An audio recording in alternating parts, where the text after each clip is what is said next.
Goeiemiddag vriende, familie, baie welkom by hierdie besonderse geleentheid. En ek weet julle harte is seer, my hart is saam met julle seer, want ons kom sê vandag totsiens vir 'n groot man, nie net in statuur nie, maar in wie hy was, en in die legacy wat hy vir julle nalaat. En ons is altyd by so 'n diens as 'n mens hartseer, maar terselfdertyd wil ek jou uitnooi om saam met my sy lewe te vier. Ek het self vir oom Brian geken, en my gesprekke met die familie is duidelik dat hierdie 'n lewe is wat die moeite werd is om te vier. So ja, ons is hartseer, maar ons is nie hartseer sonder hoop nie. En ons het vandag ook die geleentheid om te kan kom sê dankie. Dankie vir die vingerafdrukke wat hy in elkeen van julle se lewe gelos het. Dankie vir sy voetspore wat lekker diep in julle hart en julle lewens is. Ek wil net so vinnig 'n paar reëlings maak. Ons is nou in hierdie COVID tyd, so daar's 'n paar goed wat julle asseblief my moet help mee. Ons is gelukkig min, so dis maklik.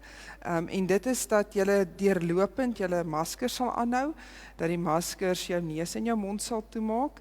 Dis nie omdat ons snaaks is nie, dit is die regulasies wat vir ons gegee word, en ek is verplig om daarby te hou, wetlik verplig om daarby te hou. So ek wil vir julle vra om dit te doen. Ek gaan nou geleentheid gee, 2 geleenthede gee, waar ek gaan uitnooi dat mense vorentoe kom. Ek wil vir jou vra as jy vorentoe kom, om dan nou ook asseblief die 1.5 meter, 2 meter sosiale distansiering te behou deurlopend. Ek gaan vir jou op 'n stadium vra om kersies aan te steek. Moenie die kersie doodblaas nie, skit maar jou hand. Onthou jy het 'n masker aan, so doodblaas gaan nie werk nie, punt nommer 1, ons gaan dalk die kerk afbrand, punt nommer 2 is, die oomblik as jy afval en doodblaas, dan is ons nou nie meer deel van die regulasies nie. Want as jy een van die ouens is wat praat, soos wat ek is, ek het meer as 'n 2 meter distansiering na julle toe, so vir daai rede kan ek maar my masker afval, en enige iemand wat later kom praat by die mikrofoon, kan dan ook die maskers afval vir daai oomblik wat jy dan nou gaan praat. Ek wil vir jou sê, dit is vir my 'n verskriklike groot voorreg om hierdie diens te doen. Want soos wat hy vir julle was hy vir my ook 'n groot man. Op 'n stadium, hy was hierdie laaste ruk minder betrokke by die kerk, omdat hy sieker geword het, en omdat hy so bekommerd was oor Tannie ook. Maar toe hy betrokke was hy 'n ou wat ek altyd na toe kon gaan vir raad. Is 'n wyse oom gewees. Dit was vir my regtig so lekker om hom hier naby te hê, om dinge met hom te kon klankbord. Regtig is tog dalk is myne wat agter lê. So dit is vir my 'n verskriklike groot voorreg om dit te kan doen. Ek wil begin deur sy biografie te lees. Die familie die biografie voorberei. Net so bietjie iets te sê oor wie hy is, en natuurlik later gaan julle geleentheid kry om by middel van 'n huldeblyk ook meer oor hom te sê. Brian Owen, ek neem aan is Owen, want hier is 'n karaktertjie wat uit is, Lindeman, is gebore op 17 November 1938. Die middelste van 3 seuns van Bernard Lennard Lindeman en Alet Myrtle Lindeman. Hy spandeer sy grootwordjare in die klein dorpie Maclear in die Oos-Kaap. Hy's 'n kranige rugbyspeler, ek kan dit myself net indink gedurende sy skooljare. Na skool sluit hy aan by die Suid-Afrikaanse Polisiediens, waar hy as 'n speder in Johannesburg werk. Hy trou met Christa Koorsten, en 5 kinders word gebore uit die huwelik. Bernie, Myrtle, Derek, Brenda en Brian. Hy maak ook 4 van Christa se kinders groot as sy eie. Chrissy, Eileen, Andrei en Tersha. Na sy uittrede uit die polisie begin hy sy loopbaan in die departement van arbeid, waar hy diep spore trap as direkteur en werk tot sy aftrede. Dit is ook hier waar hy sy tweede vrou kleintjie ontmoet. Hulle is getroud vir 37 jaar, dis al 'n leeftyd. En saam maak hulle 4 kinders groot, Dries, Lizette, Kilian en Adrie. Hy is die oupa van 21 kleinkinders en van 13 agterkleinkinders. Dis ongelooflik. Toe Tassie nou vir my die biografie gee, toe sê sy vir my, Hier gee ek vir jou die biografie van 'n ryk man. En dit is werklik so.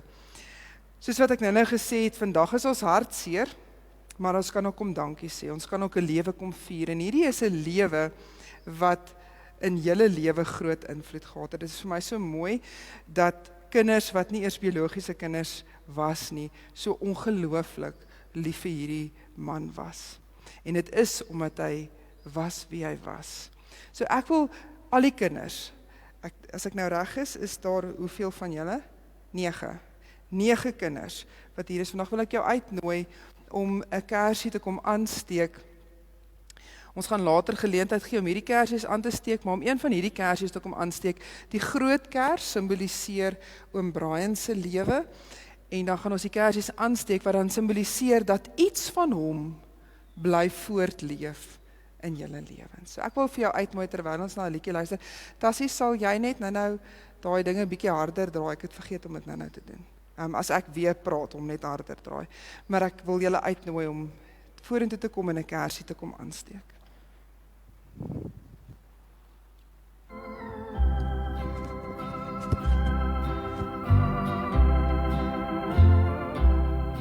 When my way groweth drear, precious Lord, linger near.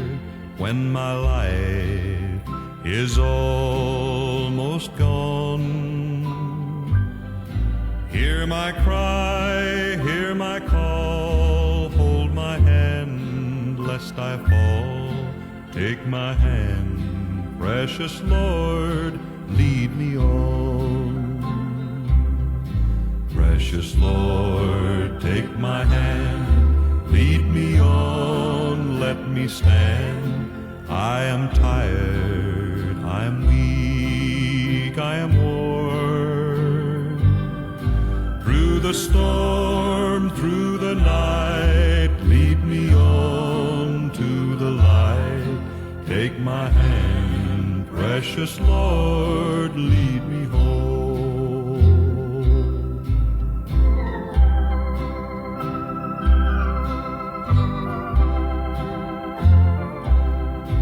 When my work is all done and my race here is run, let me see by the light thou hast shone that fair city so bright where the Lamb is the light.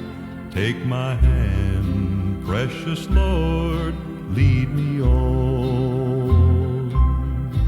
Precious Lord, take my hand, lead me on, let me stand. I am tired, I'm weak, I am worn. Through the storm, through the night, lead me on to the light. Take my hand, precious Lord, lead me home.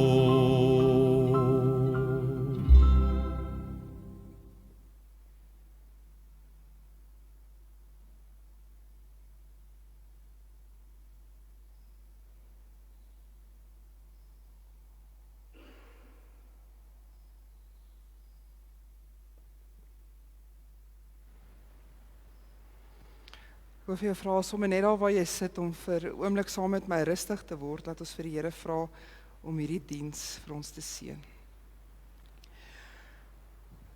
Here, hoe ongelooflik is u liefde en u genade, en dat ons selfs in tye van nood, in ons diepste hartseer, ons diepste rou, dat ons na u toe kan kom, Here.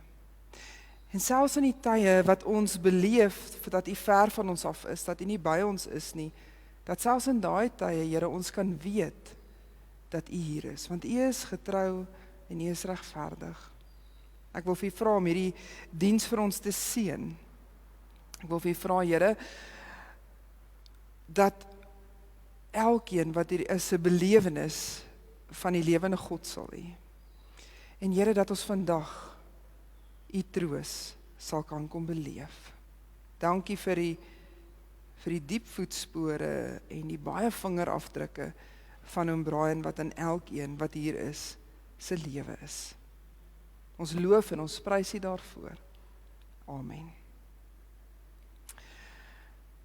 Die dood het nogal 'n manier om ons anders na die lewe te laat kyk.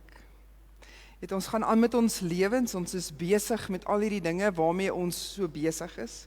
Ons is besig met beplanning en ons is doelgerig en ons is aan die gang en die lewe is vinnig en dan gebeur so iets en dan kom ruk dit alles eenvoudig tot stilstand. En skielik lyk die lewe ook 'n klein bietjie anders as net 'n rukkie voor die tyd. En dit is asof die dood 'n manier het om vir ons dinge in perspektief te kom sit. Dit is my altyd so lekker om met die familie te gesels oor die persoon wat ons vir die roudiens gaan doen. En in al my tyd, ek is al 14 jaar 'n predikant in hierdie gemeente, en in al my tyd het ek nog nooit iemand gehad wat slegte goed van daai persoon gesê het. En in die begin, toe ek nou 'n bietjie jonger was, het ek altyd gesê, maar is dit nie 'n bietjie skynheilig nie, want niemand is perfek nie.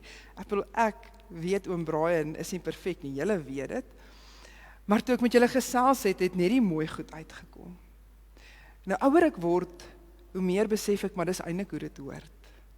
Wanneer die lewe aan die gang is, wanneer ons besig is ons nogal geneig om met kritiese oë na mekaar te kyk. Ons is nogal geneig om die sleg in die ander ou raak te sien. Ek wens jy wil net 'n klein bietjie meer so wees, of net 'n klein bietjie anders te wees, of kan jy nie maar dit of dat nie. Maar wanneer daai persoon nie meer hier is nie, dan sien ons die goeie goed. En ek is al hoe meer oortuig in my lewe, dis eintlik hoe dit veronderstel is om te wees. Het was vir my so mooi, die stories wat julle vertel het van oom Brian, van hoe hy ook net die goed in die mense kon raak sien, en hoe almal slim was, en hoe almal net oulik was, en die beste was, en hoe hy daar was vir mense. En dit is daardie nalatenskap van hom, wat vir my, toe ek met die familie gesels het, wat ek vir hulle gesê het, jong, ek wonder of ons nie 1 Korintiërs 13 moet lees nie. Want dit klink vir my, dit pas so mooi in by wie hy was en wat hy gedoen het. En ons moes gekies het tussen Psalm 23 en 1 Korintiërs 13, en dit Liset vir my gesê, 1 Korintiërs 13 is dit, baie spesifiek vers 4 tot 8, ek gaan dit nou vir jou lees. Dit was vir my regtig lekker om te hoor wat so 'n belangrike rol hy in julle lewens gespeel het. Wat so 'n belangrike rol hy in Tannie se lewe gespeel het, en hoe hy altyd daar was om te ondersteun. En ek dink iemand, ek kan nie presiese woorde onthou nie, julle kan my help, maar gesê het, hy is nou werklik 'n gentle giant gewees. Hy is hierdie massiewe ou, ek bedoel, jy kan vir oom Brian nie miskyk nie, en enige ander mense kan hom nog miskyk, selfs met sy masker aan kon ek hom nie miskyk nie, vir oom Brian kon jy sien, want hy was groot. Maar hy was ook groot van binne. Hy het 'n massiewe, mooi hart gehad. En daarom dink ek 1 Korintiërs 13 is so van pas. Maar ek wil begin by 1 Johannes 4. Wat ek gou vir jou, en ek het nou vergeet om dit voor die tyd op te soek, maar ek hoort vandag daarby uit te kom. 1 Johannes 4, net 'n gedeeltetjie. Geliefdes, ons moet mekaar lief hê, want liefde kom van God, en elkeen wat lief het, is 'n kind van God en ken God. Wie nie lief het nie, het geen kennis van God nie, want God is liefde. Hierin is God se liefde vir ons geopenbaar. Sy enigste seun het hy na die wêreld toe gestuur, sodat ons deur hom die lewe kan hê.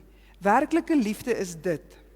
Dis nie die liefde wat ons vir God het nie, maar die liefde wat hy in ons bewys het, deur sy seun te stuur as versoening vir ons sondes. As jy hierdie gedeelte lees wat Johannes hier skryf, dan is dit asof hy alles wat ons ken van die liefde af, net so van die tafel afkom vee, en hy kom sit vir ons, maar hierdie is waaroor liefde gaan. Dis kom dit vir my belangrik is om dit te lees, voordat ons nou na 1 Korintiërs toe gaan, want dit kom sit dit vir ons in perspektief. Want in die eerste plek is liefde nie daai lekker gevoel wat ons het nie, Liefde is ook nie die liefde wat van nature uit ons uitkom nie. Liefde is die liefde wat God vir ons gehad het. So lief dat hy sy seun vir ons gestuur het. So lief dat sy seun mens geword het. Ons is nou in adventtyd en waar ons juis God se mens wees en sy menswording kom vier.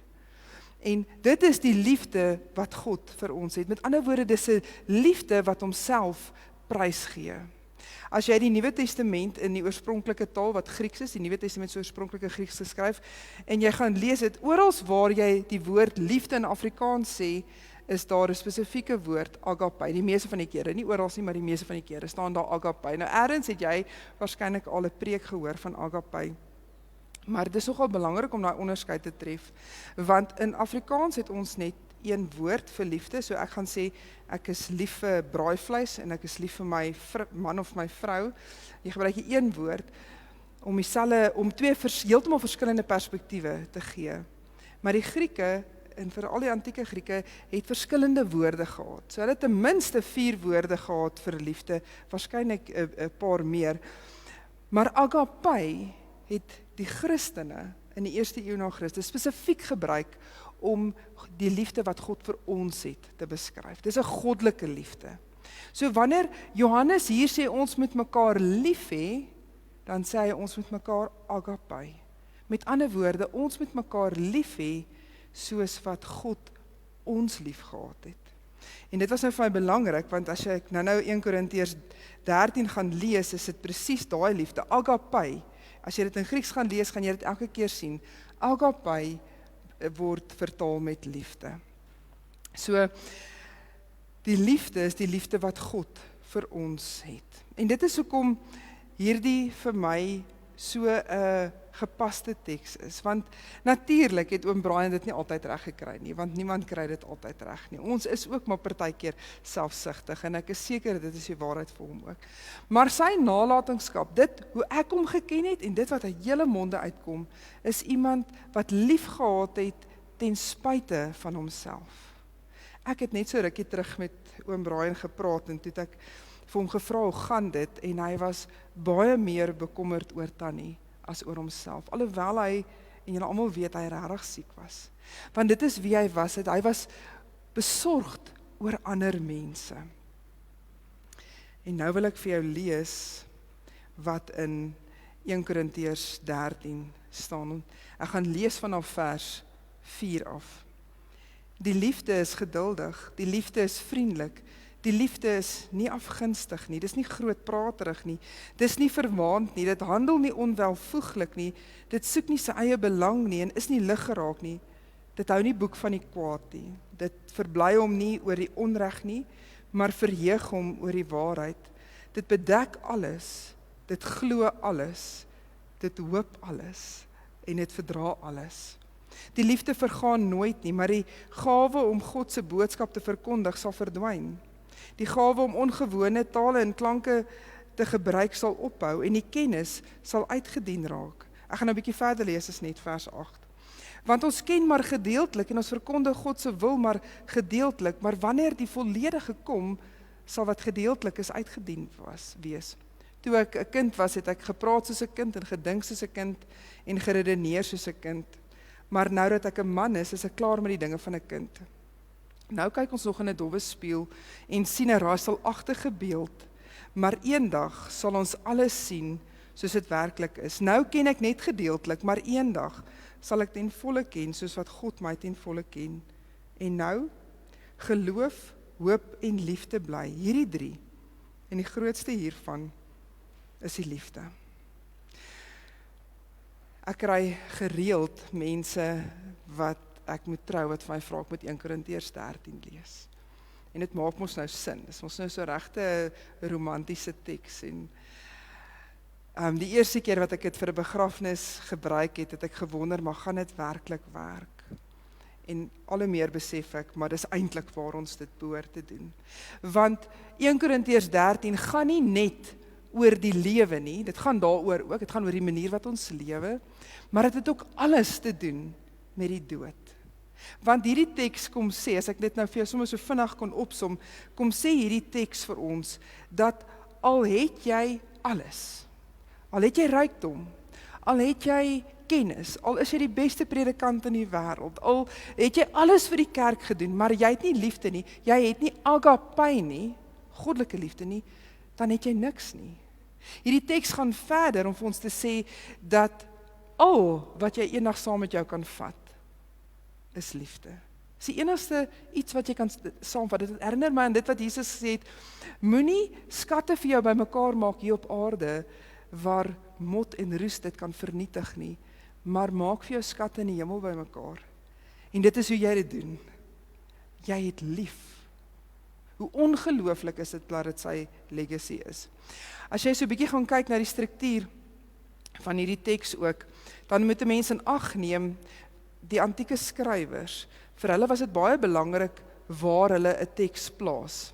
So as jy 'n bietjie gaan kyk, dan gaan jy sien 1 Korintiërs 12 gaan oor die gawes en 1 Korintiërs 14 gaan oor die gawes. Want hierdie klomp ouens in Korinte in die kerk het beklei oor wie is die belangrikste.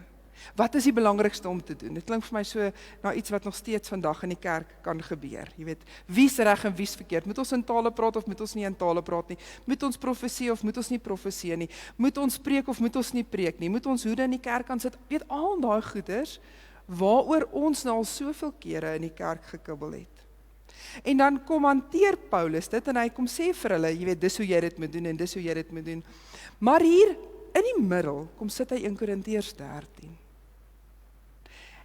En eintlik wat hy daarmee kom sê is, julle dink al hierdie ander goeders is belangrik. Maar kom ek sê vir jou wat die belangrikste is. En dit is hoe hy dit begin het. Hy sê, ek het dit nou nie gelees nou nie, maar vers 1, ek gaan net vanaf vir. Nou wys ek julle nog die allerbeste. Julle dink al hierdie ander goed is belangrik.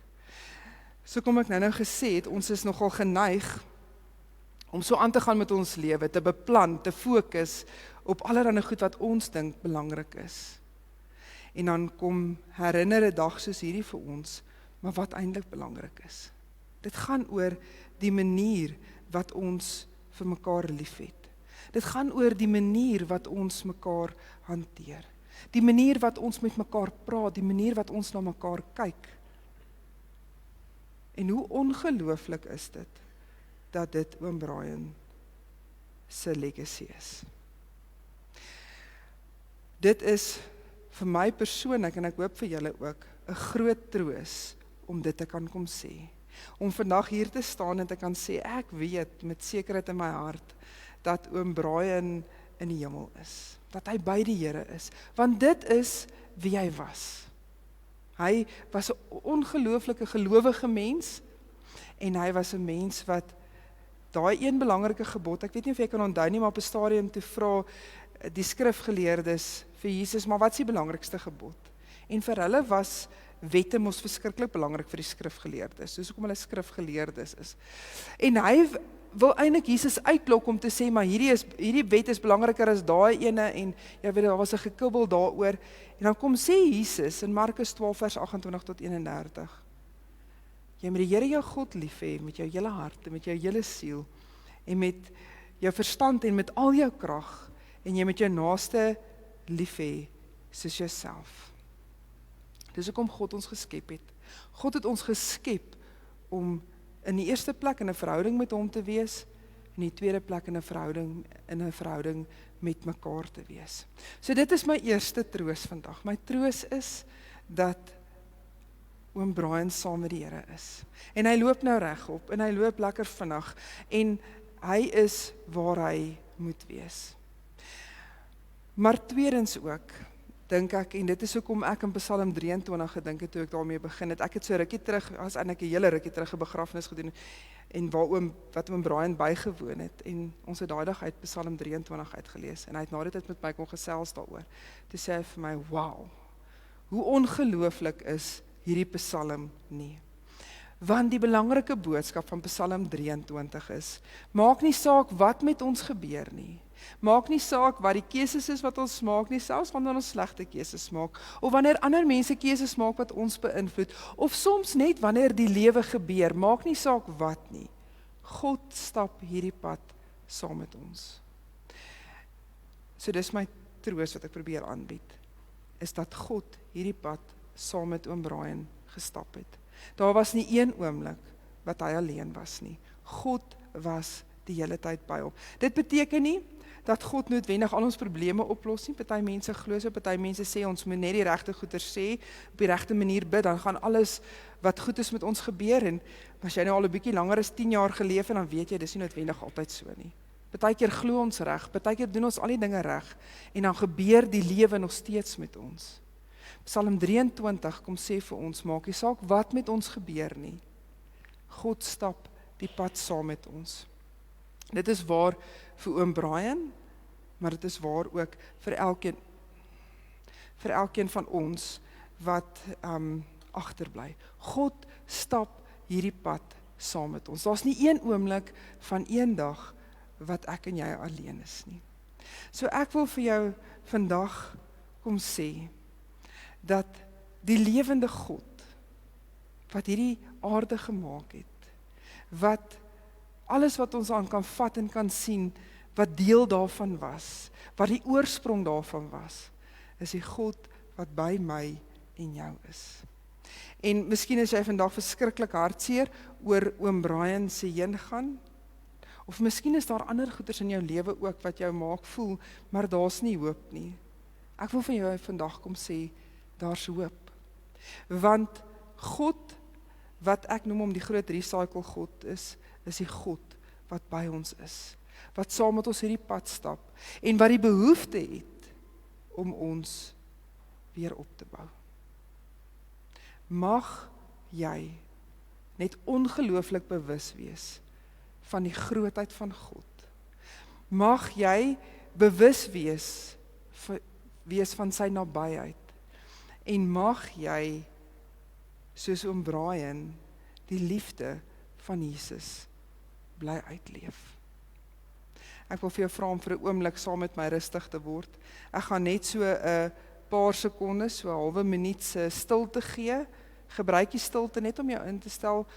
Jy kan self met die Here praat ook in daardie tyd as jy wil, of anders te geniet net die stilte. En dan gaan ek vir ons afsluit met 'n gebed.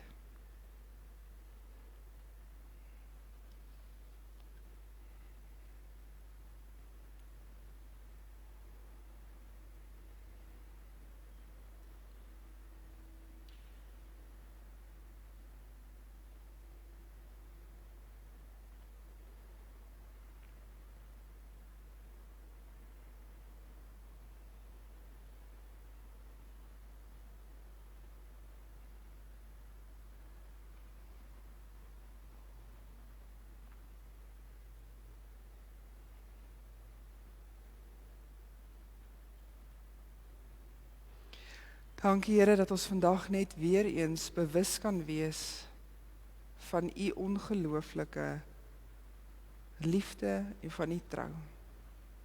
Dankie Here dat ons ook kan weet dat u elke oomblik van elke dag by ons is. Maar vandag wil ons regtig kom dankie sê dat ons kan weet dat dit waar is vir oom Brian. Here, dat daar nie 'n oomblik van voor sy geboorte tot op die 3 Desember 'n oomblik was wat u nie by hom was nie. Dat daar nie 'n oomblik was wat hy alleen was nie. En dankie Here dat oom Brian se lewe kan getuig daarvan dat hy van u goedheid geweet het.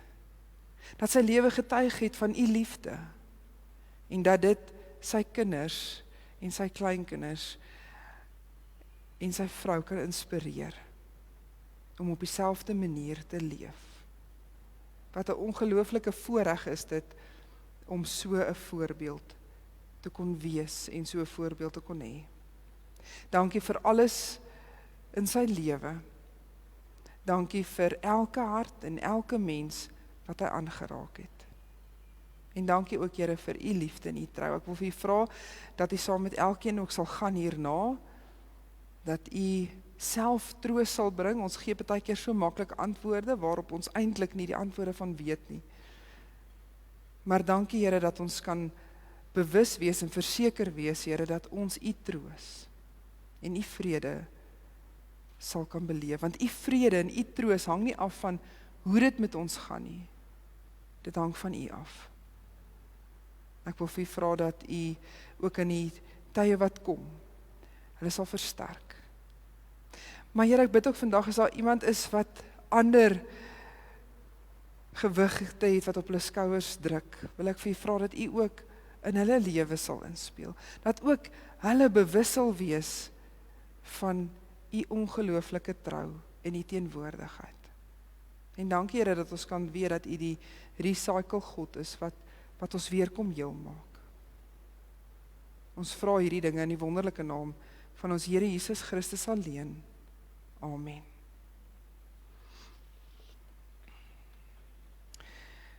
Ek wil nou geleentheid gee. Ek dink Bruno, ek gaan sommer by jou begin as jy vir ons die bedankings doen. As ek dit eers kan doen en dan gaan ons na die huldeblyke toe. Ek gaan sommer vra dat Bruno, jy gaan nou die bedankings doen en dan Lizette wil 'n huldeblyk doen en dan Brian wil ook 'n huldeblyk doen. So as hy klaar is, dan kan jy sommer dadelik opkom. As hy klaar is, kan jy sommer dadelik gaan.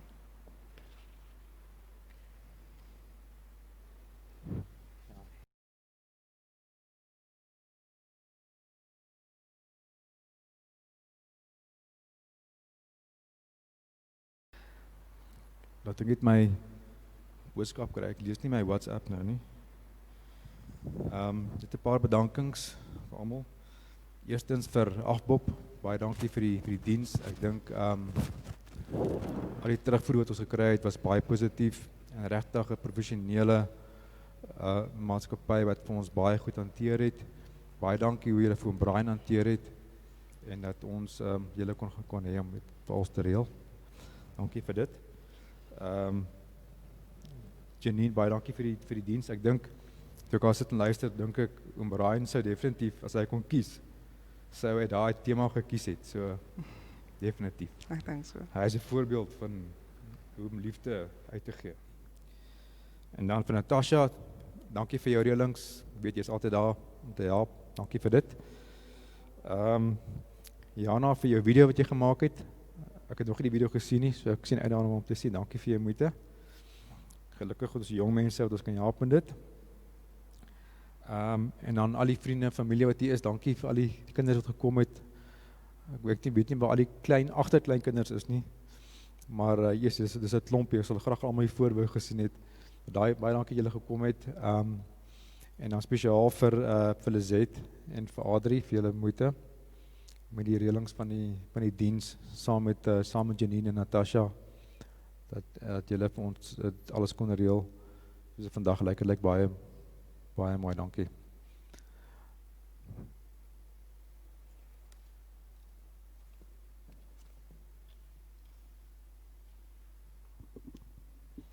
Okay. Kan julle my hoor? Ja. Ek is nogal gewoond daaraan uit die aard van my beroep om voor mense te praat, maar vandag is vir my baie moeilik, so julle gaan my moet verskoon.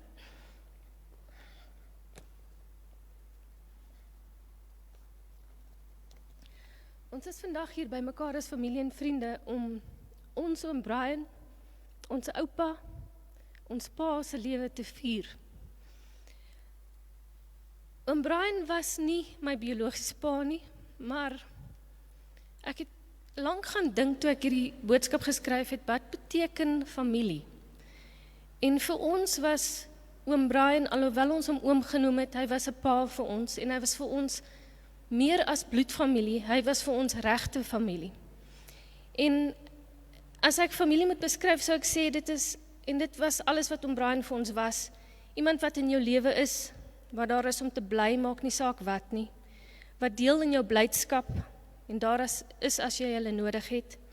Wat jou aanvaar met al jou foute, wat na jou luister, wat lief is vir jou en wat kwaad raak vir jou, maar steeds altyd daar is vir jou. Hy het een keer vir my gesê, ek onthou toe ek 'n tiener was, jy's 'n regte juvenile delinquent. So, wat ek nie was nie, maar volgens hom. So, oupa was al hierdie dinge. Hy was daar vir ons by elke groot gebeurtenis in ons lewens. Matriek danse. Hy het my nog gevat om my materiaal te koop vir my matriekafskeidrok. Ek onthou dit nog so goed, daar by die Oriental Plaza. Gradeplegtighede was hy altyd daar.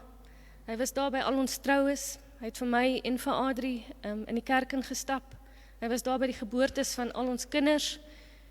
toe my eerste kind gebore was, ontsettend vroeg, 26,5 weke, was hy 'n steunpilaar en hy was daar vir my deur daai moeilike tyd.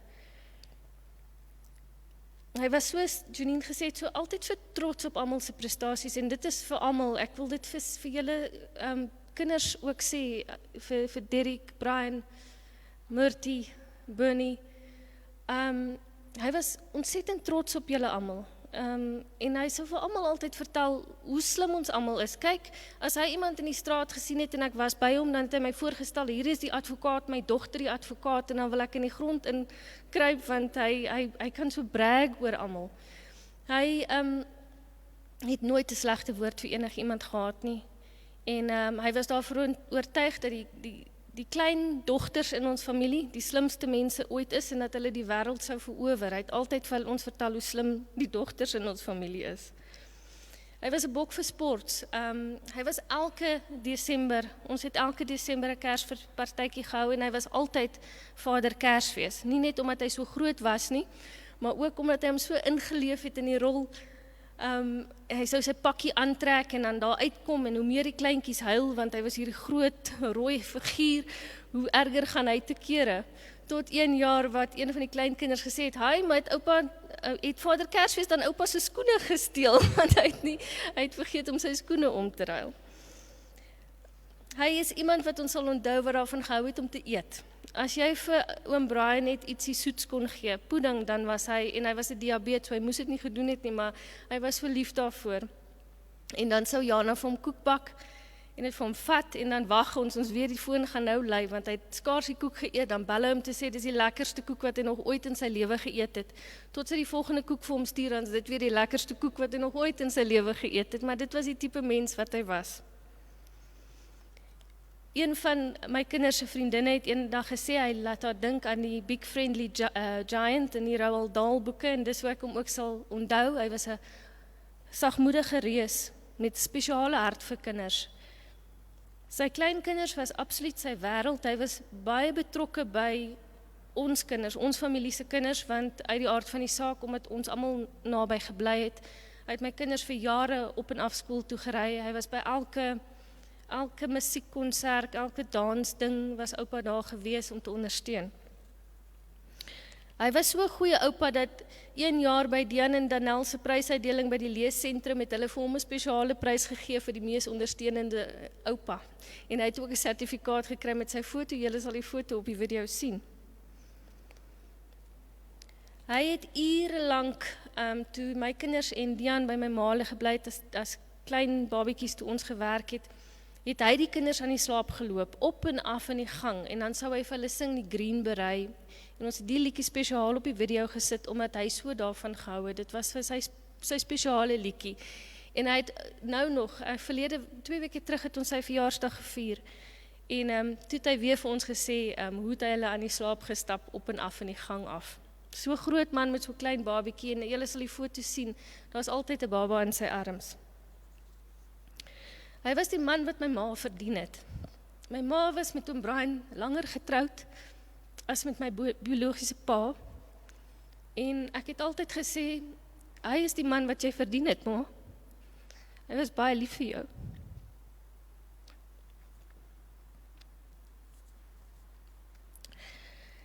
Jy weet, 'n man het 'n groot legacy gelaat. As 'n kleindogter vir jou sê, op 'n WhatsApp, dat sy het altyd gesê, as sy met 'n man soos haar oupa kon trou, dan sal sy baie gelukkig wees. En dit is die legacy wat oupa Brian vir ons nalaat. Oom Brian, oupie, ons gaan jou elke dag mis, maar ons het kosbare herinneringe en 'n hart vol liefde. Rus en vrede.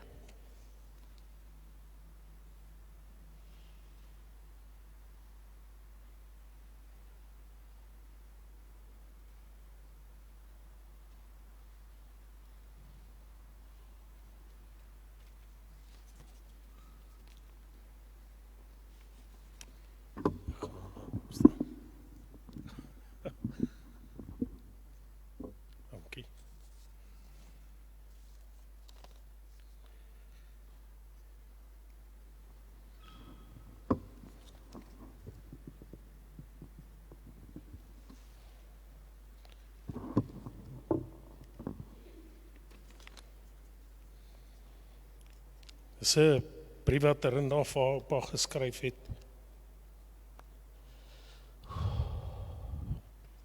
When I come to the end of the road and the sun has set for me, I want no rights in a gloom-filled room. Why cry for a soul set free? Miss me a little, but not too long, and not with a head bowed low. Remember the love that we once shared. Miss me, but let me go. For this is a journey that we must take, and each must go alone. It's all a step in the Master's plan, a step on the road to home. When you are lonely and sick of heart, go to the friends you know, and bury your sorrows in doing good deeds. Miss me, but let me go. Dis die Rinda se brief. Leandi,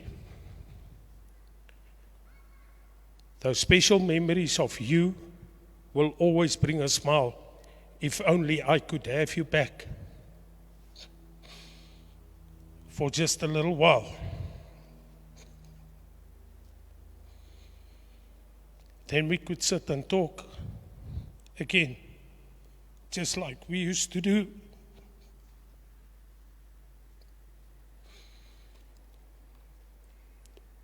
You always meant so very much, and always will do too. The fact that you're no longer here will always cause me pain. I wish I could tell you how much I really care, but you're forever in my heart until we meet again. I love you and miss you, but for now, goodbye, my dear Opie. My briefie vir oupa. Ek wil net vir julle sê, vanoggend vroeg opgestaan, op my knieë gegaan, ek het gebid, en toe ek klaar gebid het, ek kalmte in my hart gekry. Ek het van Psalm 1 tot Psalm 10 gelees. Gister was ons Psalm 23, awesome boodskap. Maar vandag is die 8ste. En iets nieuw, die we mag gaan naslaan. In Hebreeuws beteken het 'n new beginning, new life. Is soos wat die dominee nou daar gesê het, al wat ek vir julle kan sê is, you only live once, make right what's wrong. Ons leef het een keer, as ons oë hier toe maak, is dit verby. En Noag, vandag is die 8ste, daar was net 8 mense in die ark gewees, wat uit die hele wêreld uit, 8 mense op die ark. So ek dink ons almal moet maar net besef dat ons lewe een keer, en ja, geniet jou lewe. My pa het, ek het nie 'n slegte ding van my pa nie, ek het nie. Is 'n wonderlike man, ek was baie klein, en ek het altyd gedink, as ek sy bobene gesien het, ek gaan eendag gym, ek gaan nog sulke bene hê. Dis maar ook was, ek is ontsettend lief vir hom, en hy was ontsettend baie lief vir Tannie, ek weet. Hy was maar bekommerd oor al ons kinders. Maar ek wil net sê, dankie vir die liefde wat hy vir ons gegee het. Want dit is soos wat jy hom geleer ken het. Hy was 'n wonderlike pa. En ek gee nie om wie wat sê nie. The best gentleman that ever lived. Dankie julle.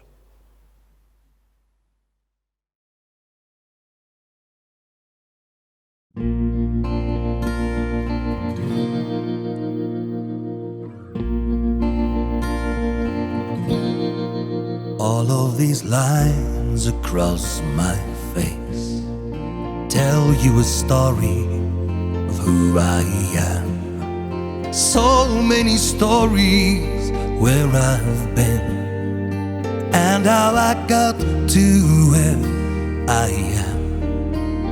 but these stories don't mean anything when you've got no one to tell them to. It's true, I was made for you. I climbed across the mountain tops, swam all across the ocean blue, crossed all the lines and I broke all the rules. But baby, I broke them all for you. And even when I was flat broke, you made me feel like $1,000,000. Yes, you do. I was made for you.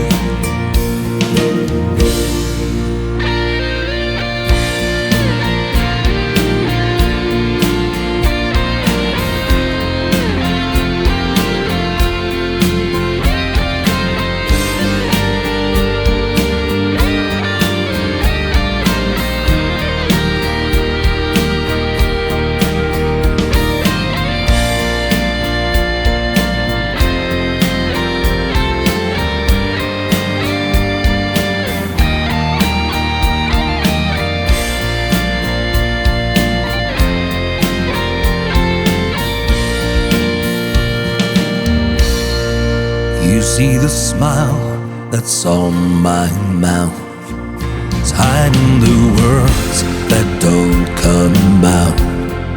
And all of my friends think that I'm blessed, but they don't know my head is a mess.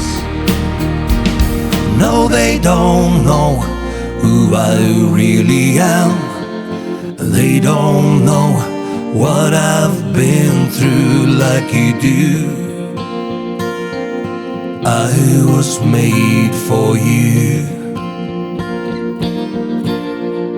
All of these lines across my face tell you a story of who I am.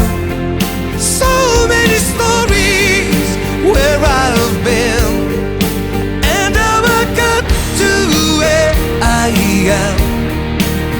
But these stories don't mean anything when you've got no one to tell them to. It's true, I was made for you. It's true, I was made for you.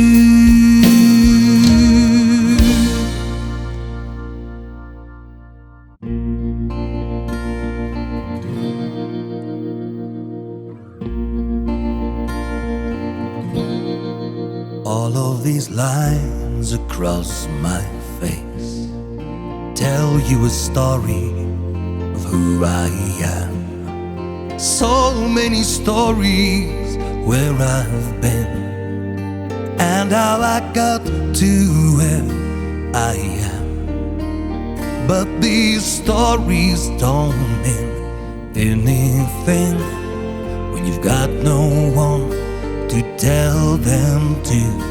It's true, I was made for you. I climbed across the mountain tops, swam all across the ocean blue, crossed all the lines and I broke all the rules. But baby, I broke them all for you. And even when I was flat broke, you made me feel like $1,000,000. Yes, you do. I was made for you.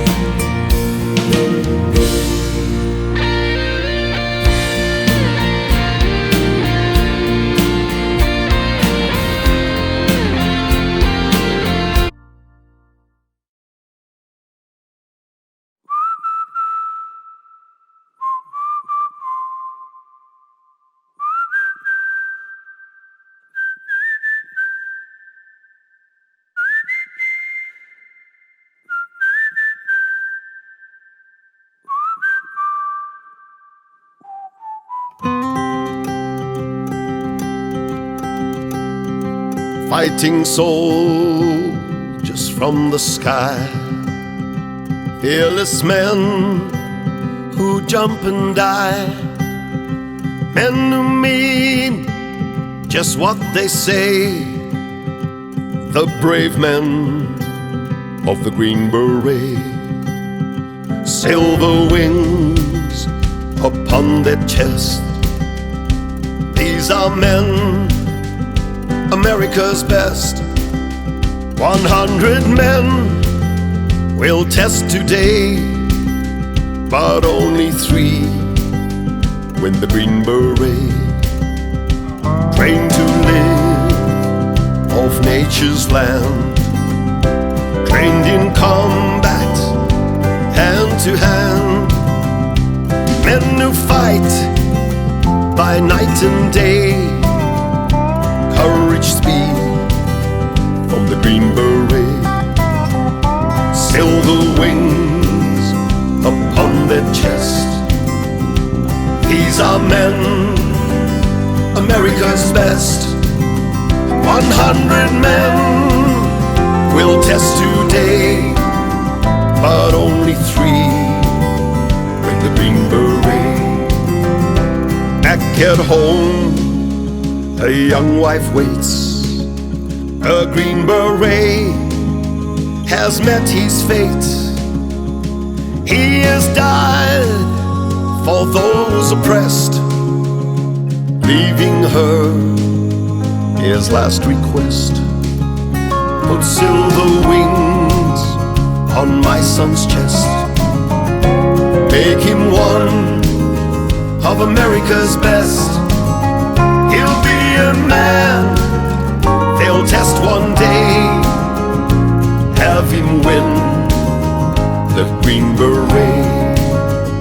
Silver wings upon their chest, these are men, America's best.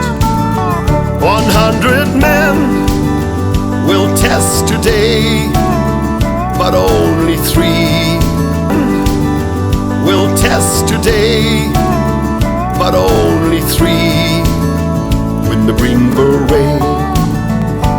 Only 3 win the Green Beret.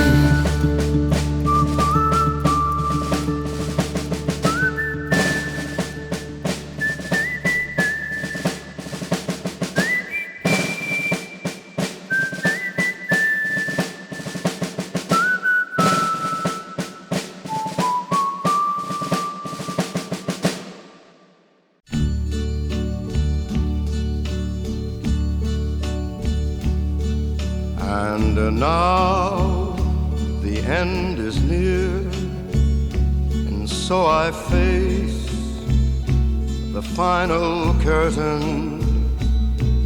My friend, I'll say it clear, I'll state my case, of which I'm certain.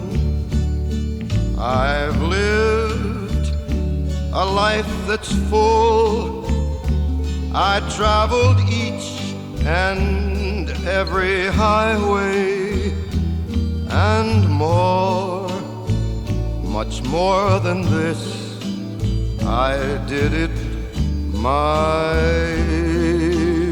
way. Regrets, I've had a few, but then again, too few to mention. I did what I had to do and saw it through without exemption. I planned each charted course, each careful step along the byway. More, much more than this, I did it my way. Yes, there were times, I'm sure you knew, when I bit off more than I could chew. But through it all, when there was doubt, I ate it up and spit it out. I faced it all, and I stood tall, and did it my way. I've loved, I've laughed and cried, I've had my fill, my share of losing, and now as tears subside, I find it all so amusing to think I did all that, and may I say, not in a shy way, oh no, not me. I did it my way. For what is a man? What has he got?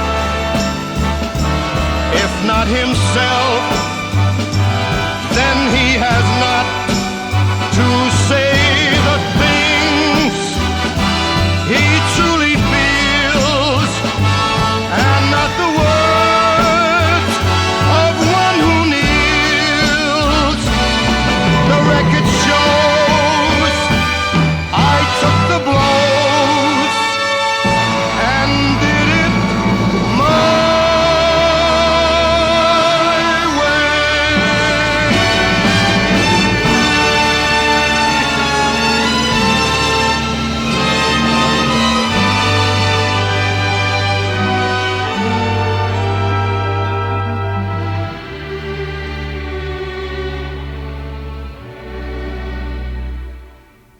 Yes, it was my